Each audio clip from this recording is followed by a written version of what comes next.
ओम शांति।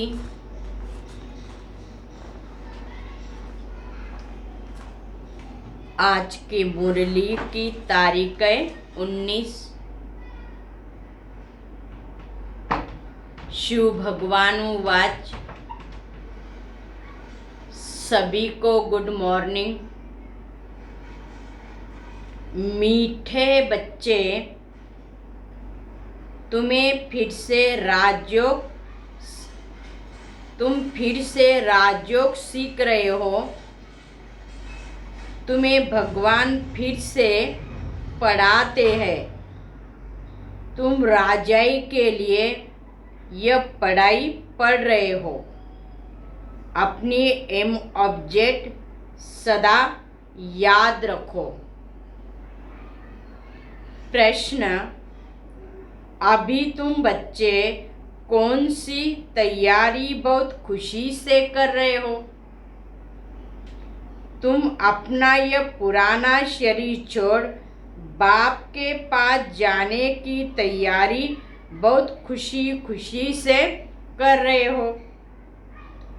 एक बाप की याद में शरीर छूटे, झुटका न खाना पड़े, ऐसी प्रैक्टिस यही करनी है।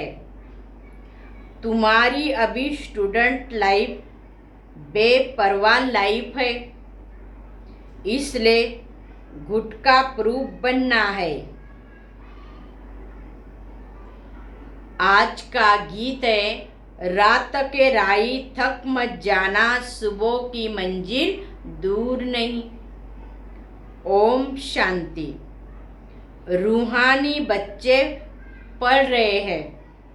स्टूडेंट जब पढ़ते हैं तो यह जानते हैं कि हम क्या पढ़ते हैं। पढ़ाने वालों को भी तुम जानते हैं और एम ऑब्जेक्ट उद्देश्य और प्राप्ति क्या है वो भी अच्छी तरह से जानते हो।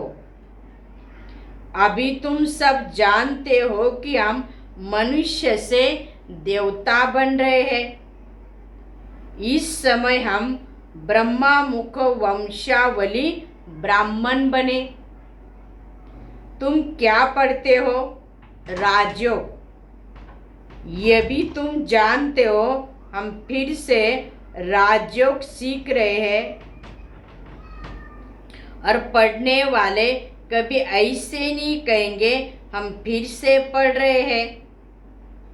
या तुम बच्चों को निश्चय है कि हम फिर से राजयोग सीख रहे हैं, जो 5000 वर्ष पहले भी सीखा था। यह ज्ञान सिर्फ तुम्हारे ही पास है।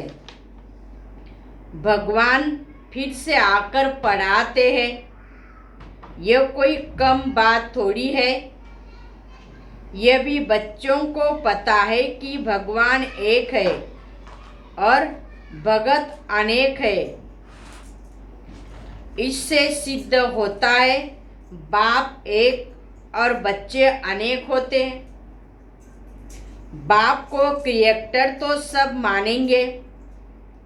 रचना को रचता द्वारा वर्षा मिलता है।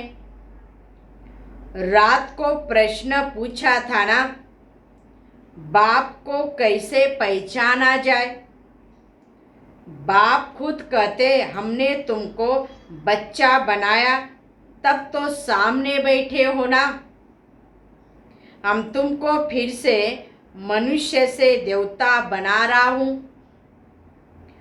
राजयोग सिखा रहा हूँ, जिससे तुम लक्ष्मी नारायण बनेंगे। एम ऑब्जेक्ट बुद्धि में रहनी चाहिए। तो तुम बच्चों को चित्रों पर बैठ समझाना है हम क्या पढ़ रहे हैं। यह है एम ऑब्जेक्ट। स्कूल में बच्चे पढ़ते हैं तो माता पिता भी जानते क्या पढ़ रहा है। या तुम फिर से पढ़ाई के लिए पढ़ रहे हो तो तुमको मित्र संबंधियों को भी बताना पड़े। इस हम इस गीता पाठशाला में राजयोग सीख रहे हैं, जिससे हम राजाओं का राजा बनेंगे। इस पाठशाला में बूढ़े जवान बच्चे सब पढ़ते हैं। वंडर है ना। पाठशाला में तो ऐसा होता नहीं, इसलिए इसको सत्संग भी कहा जाता है। सत्संग में तो सब जाते हैं, परंतु ऐसे नहीं कहेंगे कि हम राजयोग सीखने जाते हैं। उनको कोई भगवान तो नहीं पढ़ाते, तुमको तो भगवान खुद पढ़ा रहे हैं। यह चित्र तो घर घर में होना चाहिए। माता पिता मित्र संबंधी जो भी आए उनको समझाना है। हम यह पढ़ाई पढ़ रहे हैं। यह पढ़ाई तो बहुत सहज है। नाम ही है सहज ज्ञान, सहज राजयोग। राजा जनक को भी सेकंड में ज्ञान मिला और जीवन मुक्त हुआ। मनुष्य भी कहते हैं हमको जनक मिसल ज्ञान चाहिए, जो हम गृहस्थ में रहते पा सके। यह बहुत ऊंची पढ़ाई है। मनुष्य से देवता बनना है। देवताओं की महिमा कितनी ऊंची है। सर्वगुण संपन्न। यह है मृत्युलोक, वह है अमर लोक। पति दुनिया आसुरी, पावन दुनिया है दैवी दुनिया। पावन दुनिया में जाने के लिए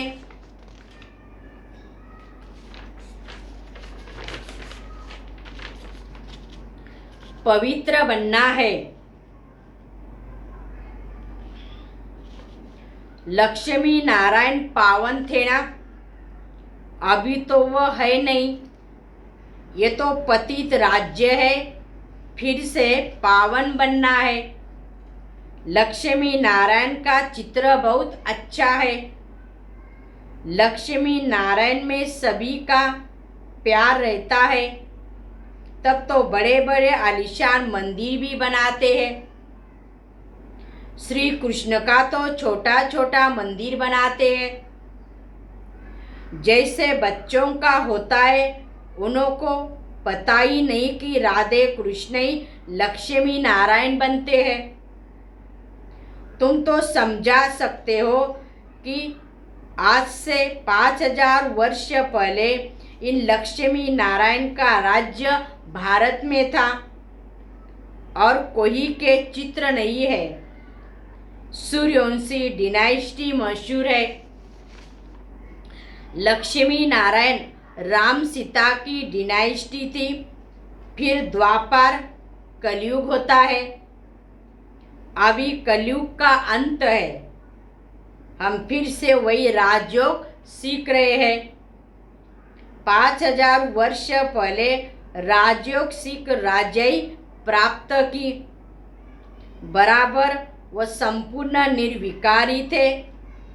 अभी पति दुनिया है, इसलिए परम पिता परमात्मा को आना पड़ता है। गाते भी पतित पावन आओ, वो तो निराकार ठहराना। श्री कृष्ण तो प्रिंस है सतयुग का, वह कैसे आकर पावन बनाएंगे? तो बताना पड़े कि साकार को भगवान तो नहीं कहेंगे। दूसरे धर्म वाले परमात्मा को निराकार मानते हैं। वही liberator, guide, blissful, god father, सर्व का दुख हरता, सुख करता है। बाप जब दुख हरते हैं तो सुख भी देते होगे ना। तुम मित्र संबंधी आदि को भी समझा सकते हो। वह तो वेद शास्त्र अनेक मनुष्य सुनाते हैं। या तो सब एक सुनते ही एक से। बाप कहते तुम मेरे से ही सुनो। भगवान उवाच जरूर किस तन में आएगा। गाया हुआ है ब्रह्मा द्वारा ब्राह्मण रचे। अब ब्रह्मा कुमार कुमारी है। 5000 वर्ष पहले भी संगम पर ब्रह्मा मुख कमल से ब्राह्मणों की रचना रची। जो ब्राह्मण फिर देवता बने थे। अभी तुम शूद्र से ब्राह्मण बन फिर देवता बनेंगे। हम फिर से राजयोग सीख रहे हैं। कल पहले भी सीखे थे। समझेंगे। ये तो बड़े निश्चय से बोलते हैं। भगवान उवाच मैं तुमको फिर से राजाओं का राजा बनाता हूँ। अक्षर तो बराबर गीता में है ना। राजयोग से हमने राजाई पाई। फिर द्वापर में रावण राज्य शुरू हुआ। अभी रावण राज्य पूरा होता है। हम फिर से राजयोग सीख रहे हैं। और पाठशालाओं में ऐसे नहीं कहते कि हम फिर से पढ़ रहे हैं। ये तो बच्चों के बुद्धि में है। कहते हैं कि मैं फिर से राजयोग सिखाने आया हूँ। उस समय महाभारत लड़ाई लगी थी। पांडव गीता सुनते थे। तुम हो रूहानी पंडे। हे रूहानी बच्चे अथवा रूहानी पंडे थक मत जाना। बाप कहते हैं ना गीता जरूर भगवान ही सुनाएंगे। है भी भगवान उवाच तुम जानते हो हम स्वर्ग के सुख पाने के लिए राजयोग सीख रहे हैं। भगवान ही है निराकार। फिर शिव जयंती मनाते तो जरूर जन्म लेकर कुछ किया होगा। वर्षा दिया होगा। बराबर सतयुग में सूर्यवंशी देवता थे। डिनाइस्टी में तो बहुत हो गए ना।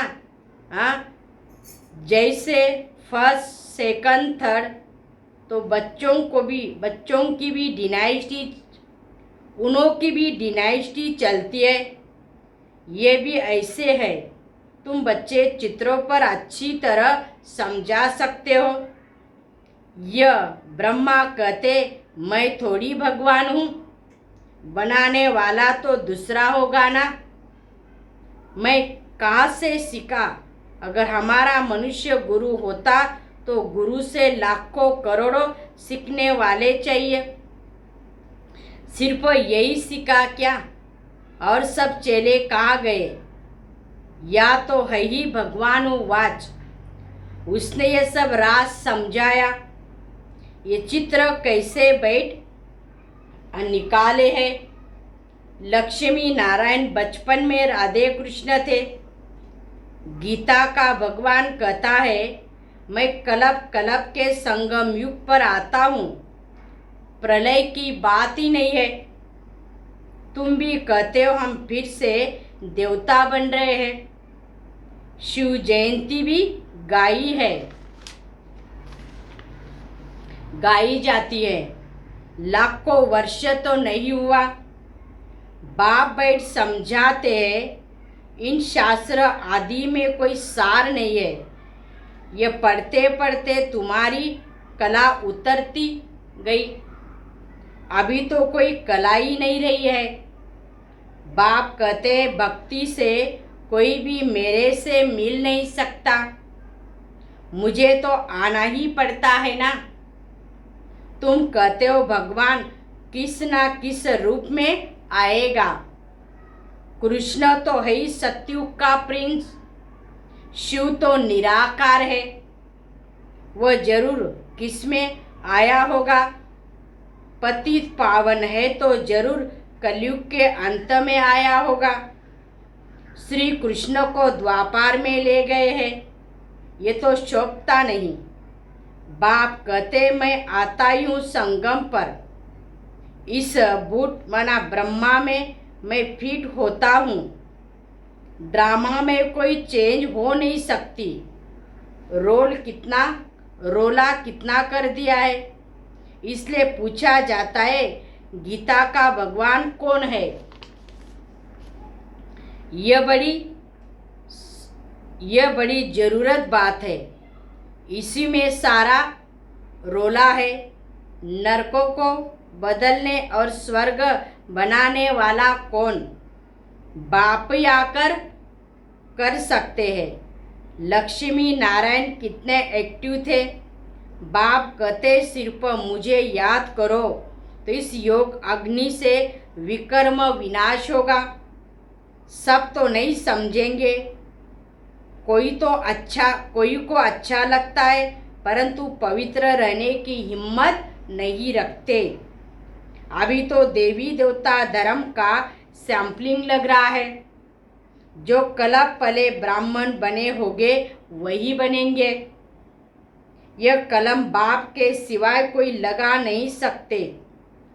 देवता धर्म वालों को शूद्र से ब्रह्मा मुख वंशावली ब्राह्मण जरूर बनना पड़ेगा, नहीं तो देवता कैसे बनेंगे?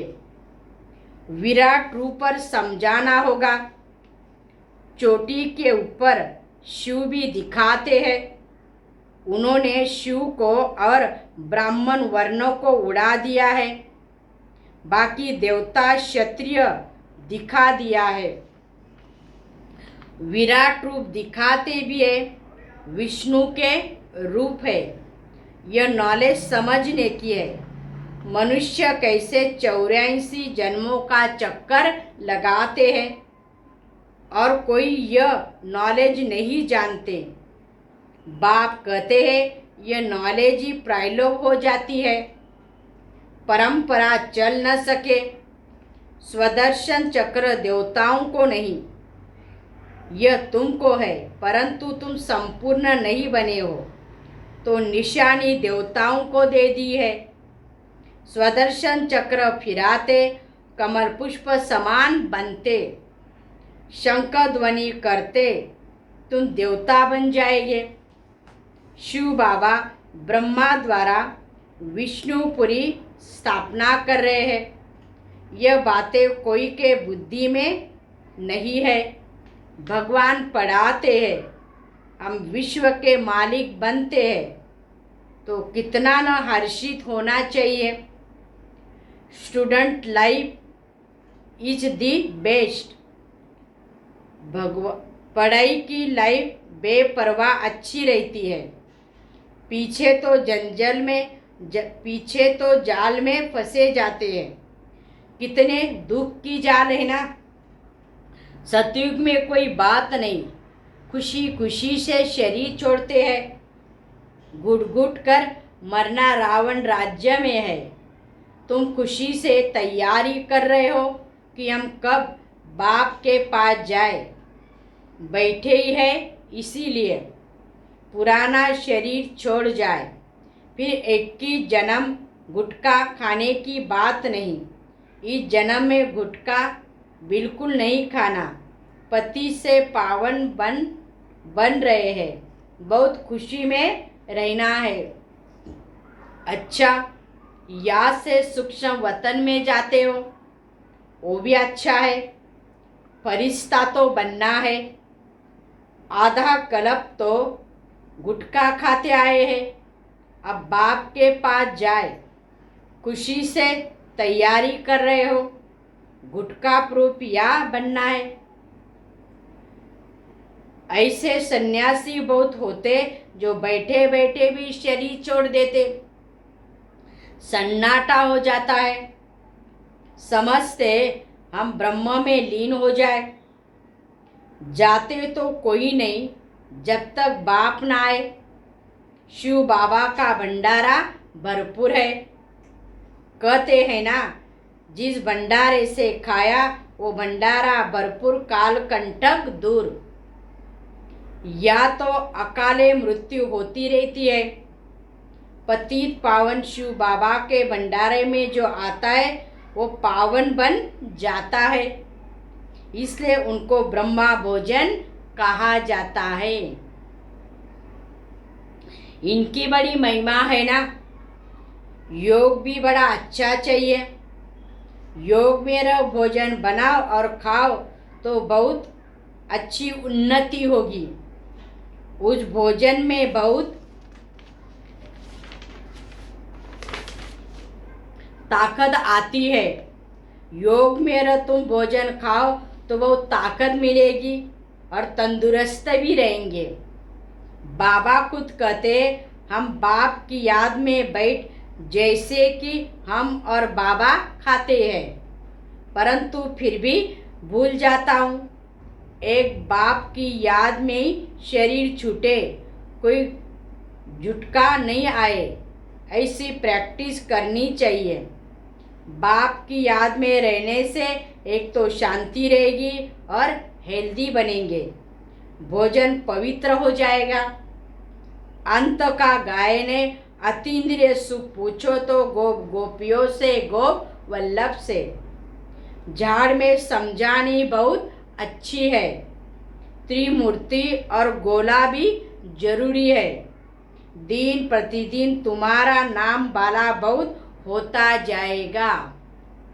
अच्छा, मीठे मीठे सिक्की लदे बच्चों प्रति मात पिता बाप दादा का याद प्यार और गुड मॉर्निंग। रूहानी बाप की रूहानी बच्चों को नमस्ते। हम रूहानी बच्चों की रूहानी बाप दादा को याद प्यार और नमस्ते नमस्ते नमस्ते। ओम शांति, ओम शांति, ओम शांति। शुक्रिया बाबा, थैंक्स बाबा। धारणा के लिए मुख्य सार, पहली पॉइंट, सदा तंदुरुस्त रहने के लिए याद में रखकर भोजन बनाना और खाना है। भोजन करते समय स्मृति रहे, हम बाप के साथ खा रहे हैं तो भोजन में ताकत भर जाएगी। दूसरी पॉइंट, देवता बनने के लिए शंख ध्वनि करनी है, स्वदर्शन चक्र फिराते रहना है, कमल पुष्प समान पवित्र जरूर बनना है। आज का वरदान, ब्राह्मण जन्म की विशेषता को नेचुरल नेचर बनाने वाले सच पुरुषार्थी भव। जैसे किसी का जन्म राज परिवार में हो तो बार बार स्मृति में लाते हैं कि मैं राजकुमार या राजकुमारी हूँ, चाहे कर्म रुचि के कारण साधारण भी हो, लेकिन अपने जन्म की विशेषता को नहीं भूलते हैं। ऐसे ब्राह्मण जन्म ही विशेष जन्म है, तो जन्म भी श्रेष्ठ, धर्म भी श्रेष्ठ और कर्म भी श्रेष्ठ है। इसी श्रेष्ठता अर्थात विशेषता की जीवन स्मृति में नेचुरल रहे तो सच पुरुषार्थी बन जाएंगे। विशेष जीवन वाली आत्माएं कभी साधारण कर्म नहीं कर सकती। स्लोगन, डबल लाइट रहना है तो विघ्न विनाशक बनो। डबल लाइट रहना है तो विघ्न विनाशक बनो। ओम शांति।